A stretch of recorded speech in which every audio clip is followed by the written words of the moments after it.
오늘은 요한복음 7장 1절에서 13절 말씀 본문으로 그 형제들까지도 이런 제목의 말씀 함께 나누겠습니다. 오늘 본문 7장 1절은 이렇게 시작합니다. 그 후에 예수께서 갈릴리에서 다니시고 유대에서 다니려 아니하심은 유대인들이 죽이려 함이로라. 그 후에라는 말로 시작하고 있죠.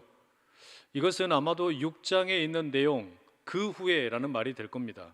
그러니 지난 시간의 내용을 우리가 좀 간략히 살펴볼 필요가 있습니다. 예수님께서 오병이어 기적을 베푸시자 수많은 사람들이 예수님을 추종하기 시작했습니다. 예수님의 제자가 되었습니다. 그런데 예수님께서 스스로를 생명의 떡이라고 말씀하시자 분위기가 달라지게 되었습니다. 자신의 살과 피를 먹고 마셔야 영생을 얻을 수 있다라는 말씀을 이 무리들이 이해하지 못했습니다. 이제 무리들은 더 이상 예수님을 억지로 임금 삼으려 하지 않습니다. 유대인들은 예수님에 대해서 수군거리며 비난합니다. 심지어 제자들도 그 비난과 수군거림에 동참합니다. 예수님의 말씀이 이해하기 어렵다면서 상당히 많은, 어쩌면 대다수의 제자들이 예수님을 떠나게 되었고 그들이 다시는 예수님과 함께하지 않게 되었습니다. 바로 그런 와중에 유대인들 가운데 일부가 예수님을 죽이려고 공모합니다. 예수님에 대한 음모를 꾸미기 시작합니다. 아마도 이들에게 예수님은 눈의 가시처럼 불편한 존재였을 겁니다. 그런데 1절 말씀을 읽어보게 되면 우리 예수님께서 죽는 것이 두려워서 유대 지역으로 예루살렘으로 가지 않으신 것처럼 읽혀지게 됩니다. 예루살렘에 가셔야 하는데 유대인들의 죽음의 위협이 두려워서 가지 않으셨다라는 것으로 읽혀질 수 있다라는 말입니다. 실제로 여러분 2절을 보면 초막절이 다가오고 있다라는 기록이 있지요. 초막절은 유대인들에게 참 중요한 명절입니다. 가을 추수를 기념하는 중요한 절기입니다.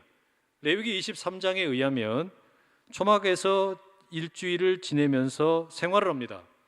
이렇게 초막을 짓고 생활하는 이유는 출애굽 이후에 광야 생활을 기념하기 위한 의미를 갖습니다. 따라서 이 초막절은 출애굽 시대 광야를 연상시킵니다.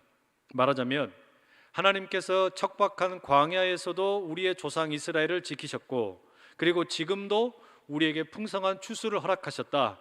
그러니 하나님께 감사하자, 기뻐하자. 그것이 초막절의 의미입니다.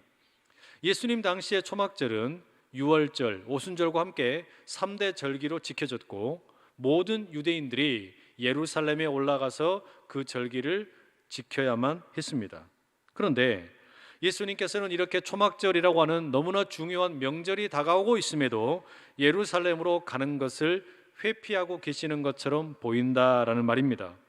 왜 그러실까요? 거기에 대한 내용이 3절 이하에 예수님과 예수님의 동생들이 나누는 내용 가운데 소개되고 있습니다.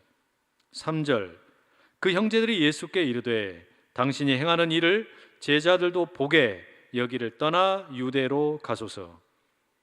예수님의 동생들이 자신들의 형님인 예수님에게 들려주는 일종의 충고라고 말할 수 있습니다. 초막절 명절이 다가오니까 이제 이 갈릴리 촌에 머물지 말고 저 유대 지역 예루살렘으로 올라가십시오 요청을 합니다. 아마도 이런 요청의 배경에는 우리가 앞서 살펴보았던 6장 66절의 기록이 있는 듯합니다. 수많은 제자들이 예수님의 말씀이 어렵다면서 예수님을 떠나버렸습니다. 그러니 자연스럽게 예수님의 세력이 약해졌고 숫자가 줄어들었고 그 규모가 작아질 수밖에 없게 되었죠. 아마도 예수님의 동생들은 그 광경을 목격했던 것 같습니다. 허무하게 사라져버린 숫자가 너무나 아쉽습니다. 그러니 예수님을 추종하던 그 세력을 다시 끌어모으기 위해서라도 유대인들이 함께 모이는 초막절을 지키기 위해 예루살렘에 올라가야 한다 생각한 것 같습니다. 바로 그러한 예전만 못한 예수님의 인기를 생각하며 다시 인기를 얻어보자 제안을 합니다. 그게 4절에 잘 나타나죠. 스스로 나타나기를 구하면서 묻혀서 일하는 사람이 없나니 이 일을 행하려 하거든 자신을 세상에 나타내소서 하니 여러분, 이 구절을 자세히 읽게 되면 예수님의 이 동생들의 속마음을 읽게 됩니다. 자신이 알려지기를 원하면서도 숨어서 일하는 경우는 없다는 겁니다. 나쁜 일을 하는 것도 아니고 병자를 고쳐주고 배고픈 자를 먹여주고 많은 좋은 것들을 가르치는 이 일을 하면서 이렇게 훌륭한 일을 할 바에야 숨어서 지내지 말고 사람들이 많이 있는 곳으로, 주류들이 있는 곳으로 가서 일해보라 라는 겁니다. 여러분, 이건 마치 무협지의 한 장면 보는 것 같아요. 제가 어린 시절에 무협지 꽤나 읽었거든요. 근데 거기에 보면 꼭 이런 내용이 나옵니다. 강호의 어느 고수가 자신의 무술 실력을 숨기고 시골에 들어가 살아갑니다. 그런데 이상하게 그것을 찾아서 오는 사람들이 있어요. 그리고 제안을 합니다. 아니, 이렇게 엄청난 무공을 숨기고 왜 살아갑니까? 사람들에게 나가서 실력을 보여주십시오. 인정을 받으십시오. 우리가 큰 일을 도모합시다. 뭐 이렇게 막 촉구한단 말이죠. 이게 동생들의 관점이라고도 할 수 있습니다. 바로 이런 동생들의 관점에서 보자면 초막절이야말로 너무나 좋은 기회입니다. 예루살렘에 모든 유대인들이 모이는 절기 아닙니까? 그러니 이렇게 수많은 군중들이 모인 자리에서 오병이어 제2탄 한 번만 보여주면 게임 끝입니다. 갈릴리 시골에서도 오병이어 기적을 통해 수많은 사람들이 제자가 되고 몰려들었는데 그 이스라엘의 수도인 예루살렘에서 이 기적 보여주면 끝장난다는 겁니다. 엄청난 인기를 끌게 될 것이고 잃어버린 그 제자들의 숫자 다 회복할 수 있게 되고 규모도 커지고 누구도 건들 수 없는 어마어마한 힘을 갖게 될 것이라는 말이죠. 그렇게 다시 힘을 재결집해보자, 이와 같은 예수님의 동생들의 지극히 현실적인 마음을 읽을 수 있습니다. 그런데 성경은 어린 동생들의 이 요청을 딱 한마디로 정리합니다. 5절의 말씀, 이는 그 형제들까지도 예수를 믿지 아니함이로라. 이와 같은 이야기, 우리가 보기에 별로 나쁜 거 아니지 않습니까? 시골에 머물지 말고 저기 중심에 가서 멋지게 살아라, 중심에 가서 귀하게 쓰임 받아라, 얼마나 좋은 이야기예요. 그런데 이 이야기를 성경은 뭐라고 이야기하냐면 그들이 예수님을 믿지 않았다라고 이야기하고 있습니다. 아마도 예수님을 믿기는 믿었겠죠. 그런데 기울어진 가문을 일으킬 희망으로 믿었겠죠. 또 자신들의 앞날을 이끌어줄 가능성으로 믿었겠죠. 그러나 이 동생들은 예수님을 하나님의 아들 구원자로 믿은 것은 아니었다라는 겁니다. 저는 이 본문을 읽는데 제 아내의 외할머니가 생각이 났습니다. 제가 전임 전도사로 사역을 하던 시절에 대구에 사시던 처가 외할머니께서 저희 집을 방문하셨어요. 제 아내, 그러니까 당신의 외손주가 어떻게 사는지 참 보고 싶으셨던 것 같아요. 당시에 저와 아내는 아주 조그만 그 빌라 집에서 살고 있었습니다. 할머니께서는 저희 집을 보시고서 꽤나 실망하셨던가 봅니다. 아니, 결혼해서 잘 살고 있다고 들었는데 이 형편이 영 별로였던 것이죠. 사실 이때 할머니께서는 교회를 다니지 않으셨습니다. 그러니까 손주 사위가 무슨 일을 하고 있는지도 모르셨어요. 그런 할머니에게 제 아내와 이모님들이 전도사가 뭐 하는 사람인지 설명을 했답니다. 마침 텔레비전에서 모세가 나오는 영화를 방영 중이었다고 합니다. 모세가 지팡이를 홍해를 향하여 쫙 내밀었습니다. 그랬더니 바다가 멋지게 갈라지죠. 마른 땅이 드러났습니다. 수많은 약 200만 명의 사람들이 바다를 건너갑니다. 그 장면을 가리키면서 손주 사이가 저런 일 한다고 손주 사이가 저런 일 한다고 자랑스럽게 설명을 했답니다. 그러자 할머니께서 다소 이제 안도하시면서 이렇게 말씀하셨대요.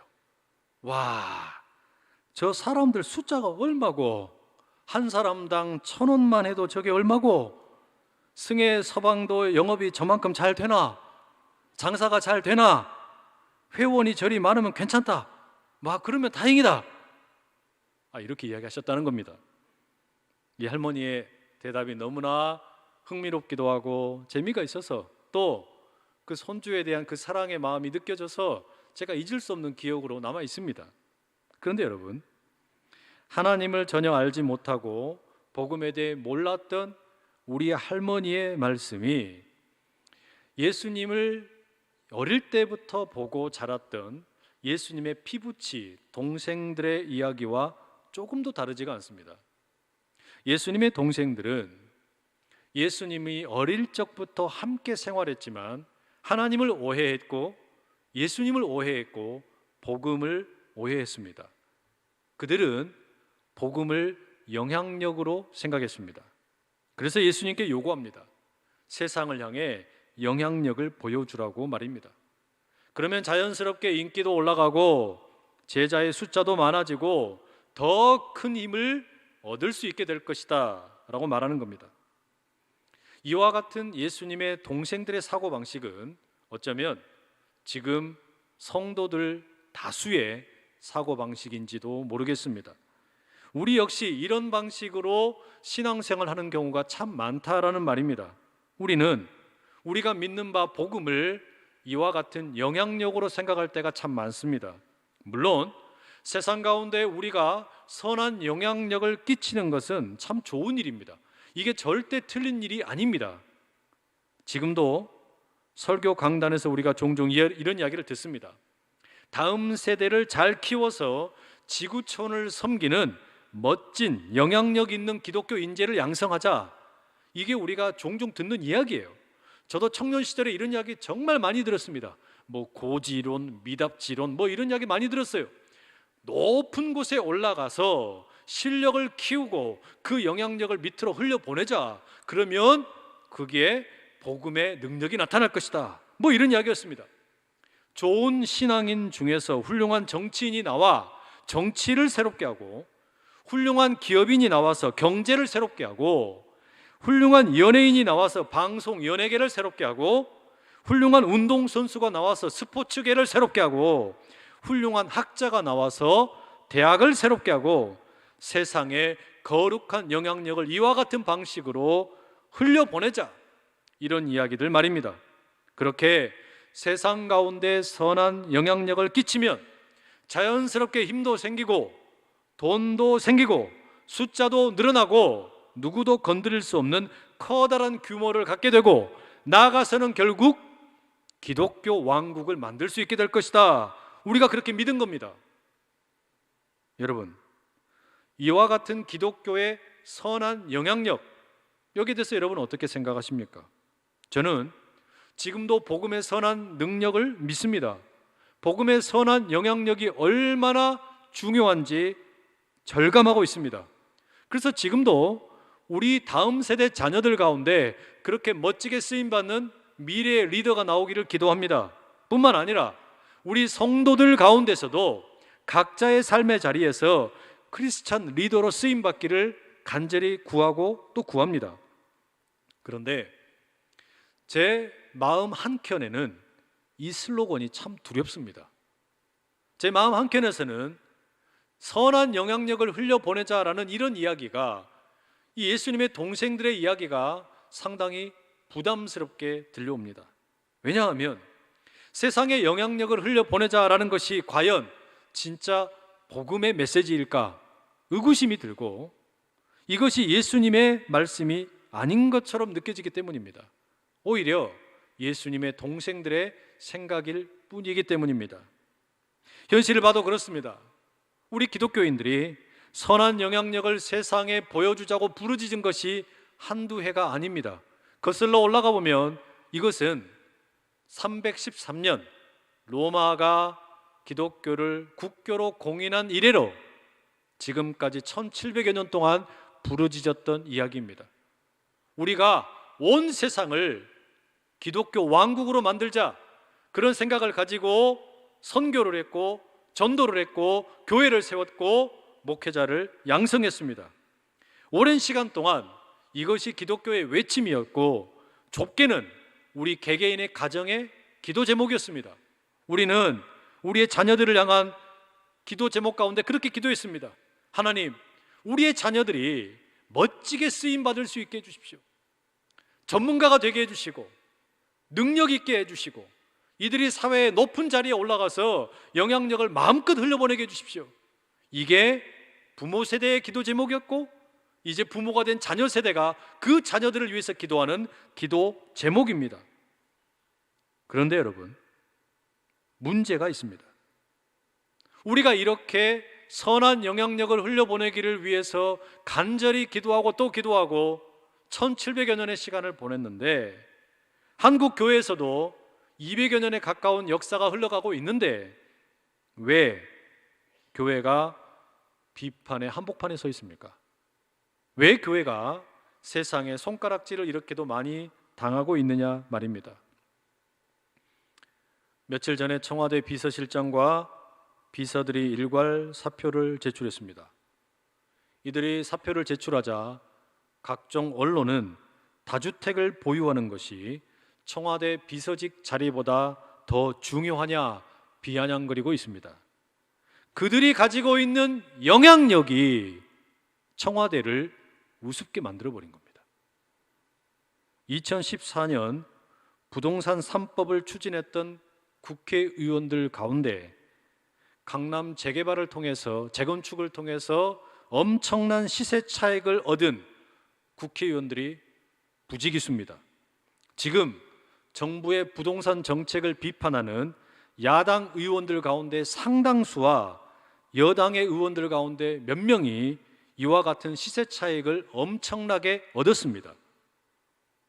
그들이 가지고 있는 국회의원으로서의 영향력이 국회를 어마어마하게 우습게 만들어버렸습니다. 교회 역시 마찬가지예요. 교회가 세상에 공개적으로 영향력을 보여주는 것이 때때로 이와 같을 경우가 많다는 이야기입니다. 우리가 선한 영향력을 많이 흘려보내려고 노력을 하는데 딱 한 번이라도 부정적인 영향력이 나타나게 되면 좋았던 것은 다 사라져버립니다. 나쁜 것 하나만 기억에 남는 거예요. 한 번만 부정적인 이미지로 각인되면 이제 끝나버립니다. 우리 교회가 사회사업을 열심히 하고 있습니다. 수십여 일들을 벌리고 세상을 섬기고 있습니다. 그러나 단 하나라도 잘못된 게 나오면 그와 함께 교회의 이미지가 완전히 묵사발이 되는 거예요. 이게 무슨 말일까요? 교회의 영향력이 교회를 우습게 만들 수 있다는 말입니다. 여러분, 무엇보다 중요한 게 뭐냐? 정말 중요한 것은 큰 영향력을 갖기 위해서 숫자를 탐하고 규모를 우상으로 생각을 하고 힘에 집착하는 모습은 예수님의 방식이 전혀 아닙니다. 그럼 여러분, 예수님께서는 도대체 세상을 향하여 어떻게 상대하십니까? 예수님의 동생들이 아니 형님, 아니 왜 이렇게 촌구석에 숨어서 살고 있습니까? 가지고 있는 그 좋은 뜻을 저 중심에 가서, 저 예루살렘에 가서 주류가 되어서 멋지게 영향력을 좀 보여주십시오 라고 외칠 때 나의 길은 그게 아니다라고 말씀하셨다면 도대체 우리 예수님께서는 이 세상에 대해서 어떻게 대응하기를 원하시냐라는 말입니다. 6절에 의하면 예수님께서는 아직 자신의 때가 이르지 아니하였다 말씀하십니다. 이때라는 것은 예수님께서 십자가에 죽으시고 부활하셔서 승천하시게 되는 그 때를 가리킵니다. 그러니 예수님께서 지금 갈릴리에 머물러 계시는 것은, 유다와 예루살렘 지역으로 다녀가시지 않는 것은 유대인들이 자신을 해칠까 두려워서가 아닙니다. 다만 하나님의 때를 기다리고 계시는 것일 뿐입니다. 그런데 예수님께서 하나님의 때를 기다린다라고 하는 말씀보다 더 중요한 말씀이 7절입니다. 여러분, 우리 7절의 말씀 함께 같이 읽어보시겠습니다. 시작.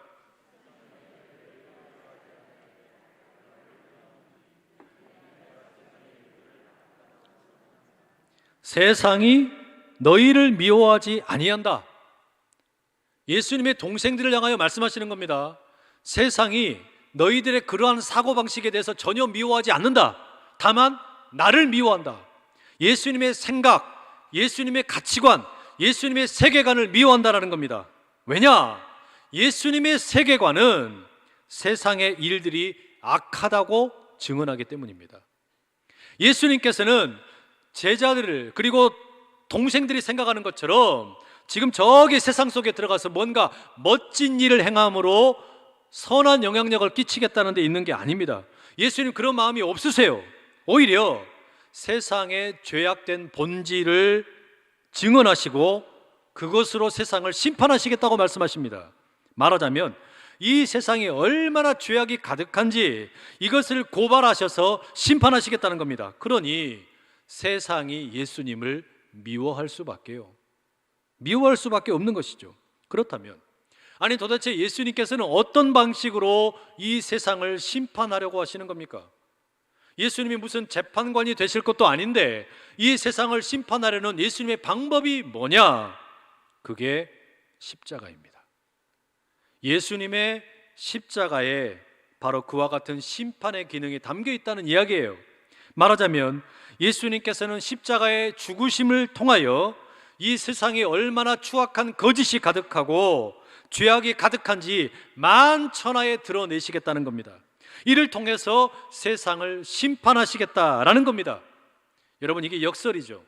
세상이 생각할 때는 예수님을 십자가에 죽이는 것은 예수님이 심판받은 것이라고 생각했습니다. 그런데 예수님께서는 예수님의 십자가의 죽으심이 곧 세상에 대한 심판이라고 말씀하시는 거예요.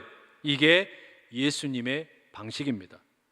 십자가 죽음 앞에서 십자가에 죽으신 예수님으로 인하여 세상은 본래에 감추어져 있던 죄악된 얼굴을 드러내게 될 것이고, 거기에서 회개하고 돌이키는 자는 부활의 현실에 동참하게 되는 은혜를 입게 된다라는 겁니다.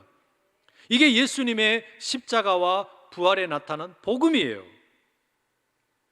여러분, 저는 이걸 장례식장에서 종종 느낍니다.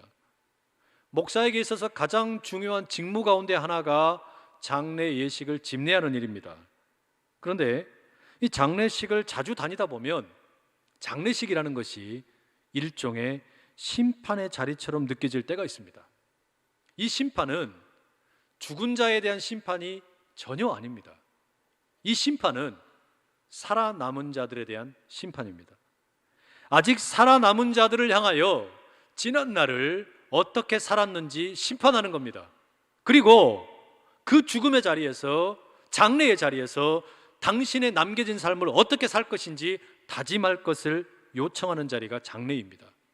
특히나 유족들의 우애가 좋은 경우와 이 유족들의 사이가 나쁜 경우는 완전히 다릅니다. 장례식장을 들어가면 공기부터가 달라요. 장례식장에 들어갈 때 유족들의 관계가 좋은 경우와 유족들의 별로 이렇게 사이가 좋지 않은 경우는 공기의 질부터가 다르다는 이야기입니다. 그곳에 들어가면 고인의 음성이 들리는 것처럼 착각할 때가 있습니다. 자신의 남겨진 형제들과 남겨진 자녀들을 향하여 무언가 고인이 전하고 싶은 메시지가 있는 것처럼 느껴질 때가 있다는 이야기예요. 제발 남겨진 자들아 잘 살아라.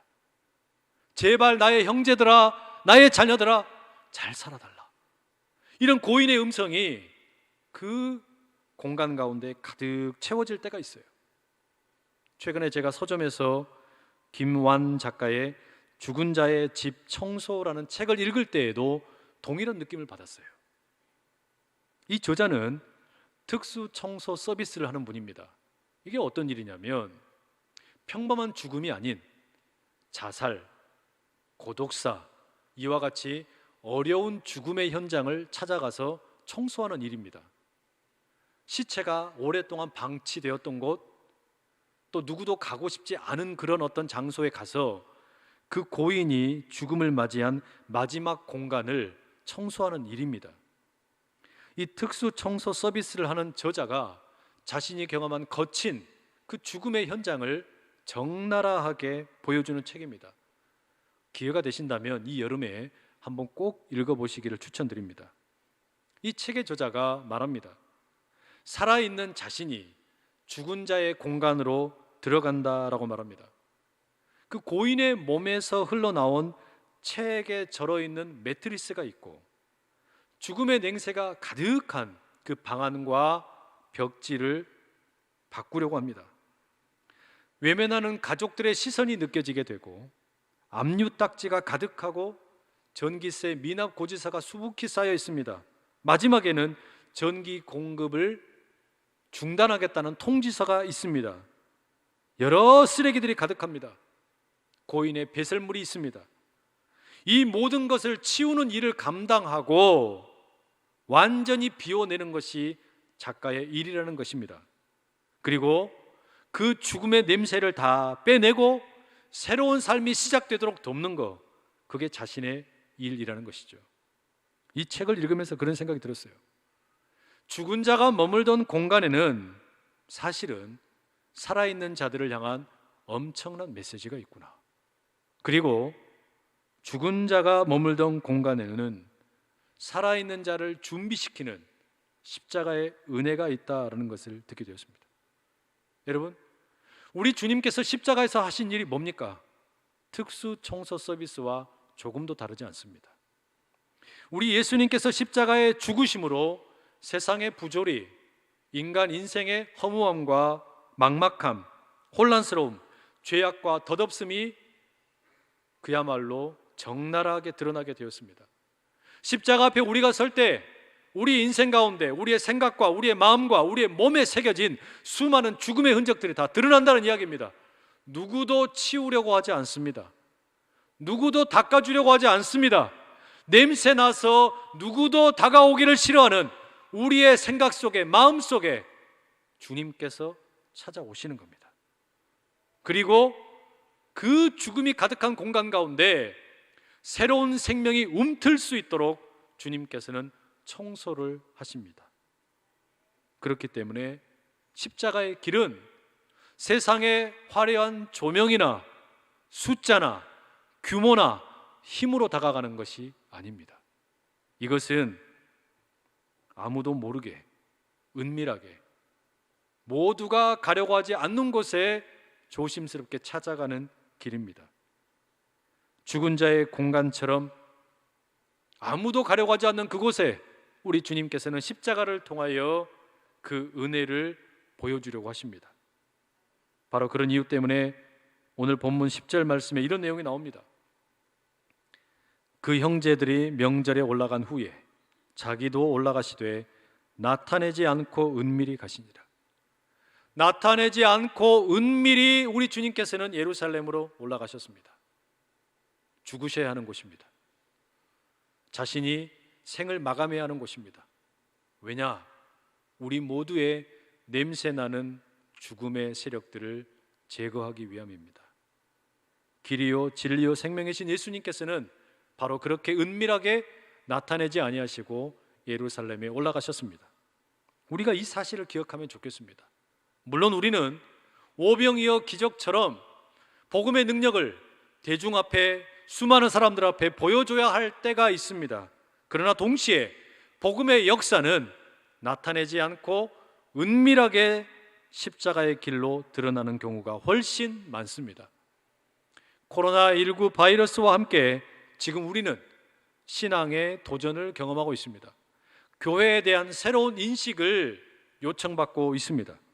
우리는 예수님의 동생들처럼 우리의 신앙을 영향력으로 우리의 교회를 규모와 숫자로 우상으로 삼은 경우가 너무나 많았습니다. 예수님의 동생들의 사고방식과 조금도 다르지 않았습니다.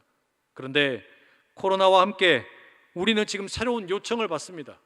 나타내지 아니하시고 은밀하게 십자가의 길을 걸어가셨던 예수님을 기억하며 그 길을 함께 걸어가자라는 요청입니다.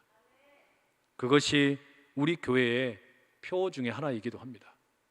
십자가를 지고 말씀으로 사는 교회, 십자가를 지고 말씀으로 사는 그 교회는 숫자로, 규모로, 힘으로 일하는 것이 아닙니다.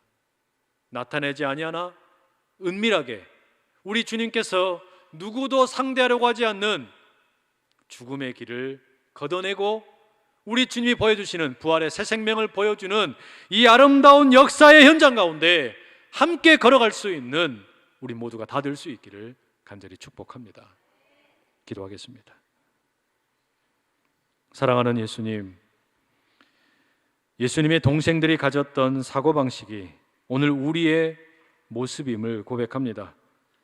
세상을 향해 공개적으로 더 큰 영향력 과시하기 위해 힘이나 규모나 숫자에 집착하며 경도되었던 우리들의 어그러진 마음을 고백합니다.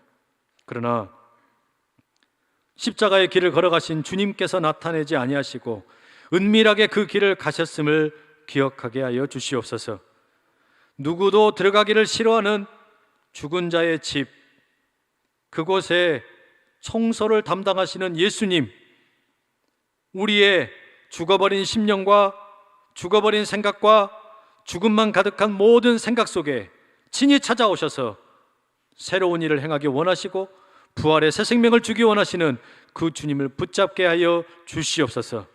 그리하여 십자가를 붙잡고 말씀으로 살기를 다짐하는 우리 모두가 다 되게 하여 주시옵소서. 예수 그리스도의 이름으로 기도합니다. 아멘.